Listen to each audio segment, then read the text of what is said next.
You know how sometimes two people can walk into the same room and just own it without even trying? That's exactly what happened in Paris this week when Meghan Markle and Kim Kardashian stepped out for Fashion Week.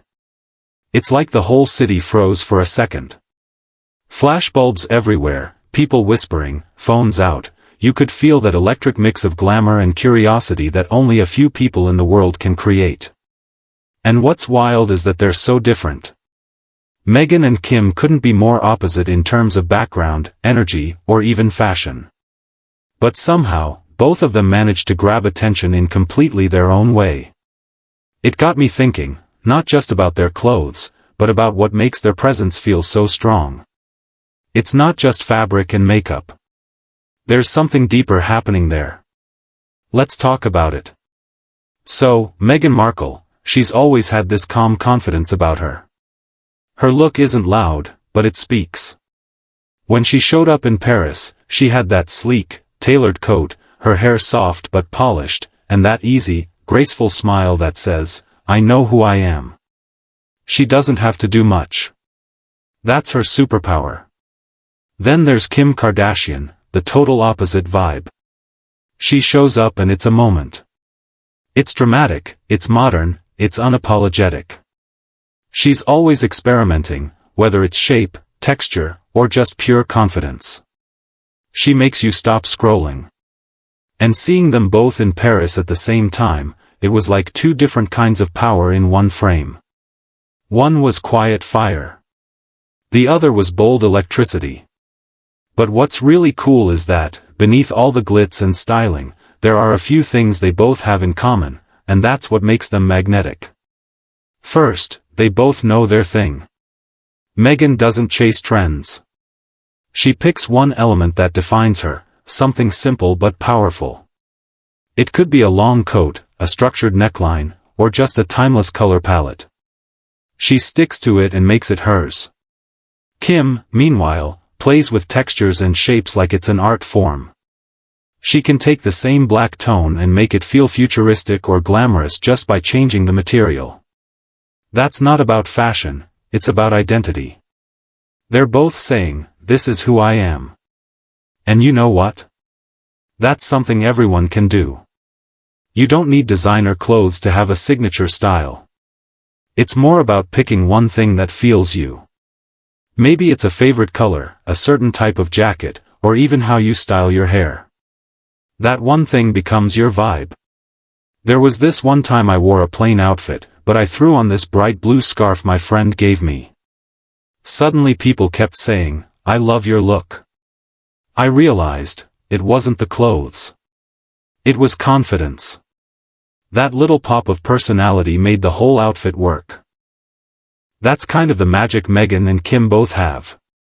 They understand how to highlight one thing that draws the eye, and then they let the rest of the look breathe.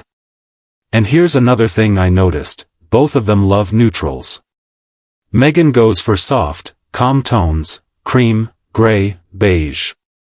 Kim often wears black, white, or earth tones. You'd think it might look too simple, but somehow it doesn't. That's the trick. They use neutrals not to fade into the background, but to make everything else stand out. When your clothes are subtle, your energy and expression shine louder. People often say neutrals are boring, but honestly, they're kind of genius.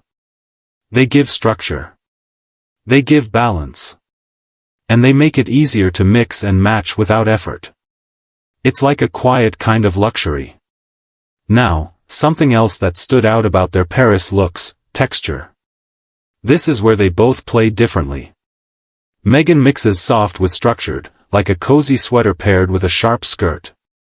Kim does the opposite, she'll mix shiny latex with soft chiffon, or pair tight pieces with loose, dramatic layers. It's contrast that keeps their looks interesting. It's that tiny bit of, this shouldn't work, but it does. And honestly, that's what fashion's about, it's playing. It's mixing opposites until you find your own rhythm. You don't have to overthink it. If something feels good, it usually looks good too.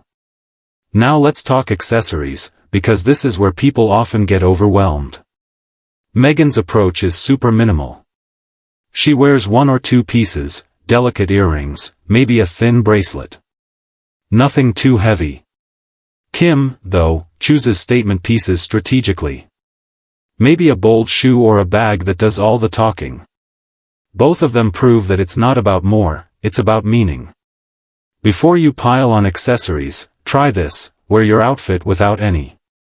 Then add just one thing that truly feels right. Maybe it's your favorite watch or a necklace with a memory attached to it. You'll be surprised how much cleaner and more confident your look feels. And here's the truth: none of it works without confidence. Because, yes, the clothes are great. But what really sells it is the way they move. Shoulders back. Eyes up. Like they belong in that space.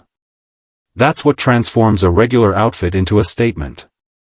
Even if Meghan and Kim swapped wardrobes, they'd still look powerful, because it's their presence that completes the look. And that's something all of us can practice, right? Walking into a room like you mean to be there. It costs nothing, but it changes everything. Speaking of presence, there was this small detail in Meghan's Paris look that blew my mind. Her coat wasn't perfectly centered. It was slightly off to one side, cinched just enough to look relaxed.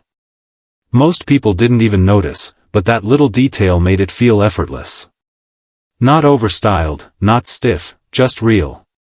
It gave her look personality. And that's a small thing anyone can do. Loosen your belt a little. Roll your sleeves casually. Tuck one side of your shirt. These tiny imperfections make your style human, and honestly, more interesting. People often think fashion is about perfection. But the truth is, it's about intention. You don't need to copy anyone. You just need to figure out what makes you feel like you, and amplify that. And while we're breaking myths, let's clear a few things up. First, no, you don't need a huge budget to look good. You just need creativity. Even celebrities mix affordable basics with luxury pieces. It's not about money, it's about balance. Here's how I see it: think about how often you'll wear something. That's your real investment. A $100 jacket you wear 50 times is worth more than a $500 dress you wear once. It's all about price per wear. Another myth: I can't pull that off because I don't have their body type. That's just not true. You're not supposed to copy them exactly. You're supposed to adapt what inspires you. Maybe Meghan's structured coats give you ideas about clean silhouettes. Or Kim's layering inspires you to try new fabrics. The goal isn't to match their look, it's to find your own comfort zone through theirs. And last one, it's all for show. Sure, part of Fashion Week is about headlines and cameras. But if you look closer, these appearances are carefully crafted to tell stories. Meghan uses style to project calm strength. Kim uses hers to celebrate boldness and evolution. Every outfit is like a small statement about who they are and what they stand for. That's something all of us can do, in our own way. Whether it's picking clothes that make us feel peaceful, powerful, or playful, it's self-expression. Now, if you want some pro-level tricks without breaking the bank, here are a few that really make a difference. Even if you wear all one color, mix textures. If your outfit's all black, try combining matte and shiny fabrics. That micro-contrast gives your outfit life. Next, think about comfort and style. A lot of Kim's designer looks have hidden stretch panels or small slits, so she can move freely without losing the sleek shape. For everyday life, that just means choosing clothes that look fitted but still feel comfortable. You'll carry yourself better because you're not fighting your outfit. And, keep a little style emergency kit handy. A mini steamer, safety pins, lint roller, trust me, these save lives. Because even the best outfit can be ruined by a wrinkle or a stray thread. A stylist once told me, fashion is storytelling through fabric. That line stuck with me. Every choice you make, color, texture, shape, is part of your story. It's not vanity. It's communication. And here's one last practical hack: remix your wardrobe. Don't buy new stuff right away. Take something you already own and wear it differently. Throw a blazer over a cami for night. Layer a sheer top over a simple dress. Change your belt or shoes. You'll feel like you've got new outfits hiding in plain sight. So, back to Paris for a moment, because that week was really something. Seeing Meghan and Kim both shining in their own lanes, it was refreshing. They weren't competing. They were just owning their space in different ways. And maybe that's the real takeaway here. Style isn't about who's best dressed. It's about who feels most like themselves. So, I'm curious, whose Paris look did you love more? Meghan's calm, royal confidence or Kim's fearless, modern edge? Tell me in the comments, I'd love to know your take.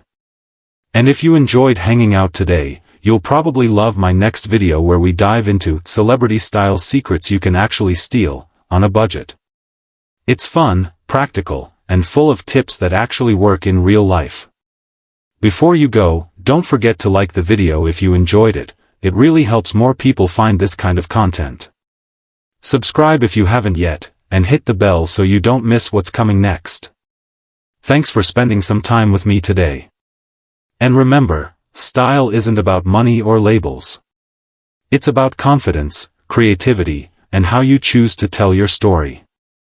Now go out there, lift your head high, walk with your own energy, and turn a few heads on your own street. Because hey, Paris doesn't get to have all the fun.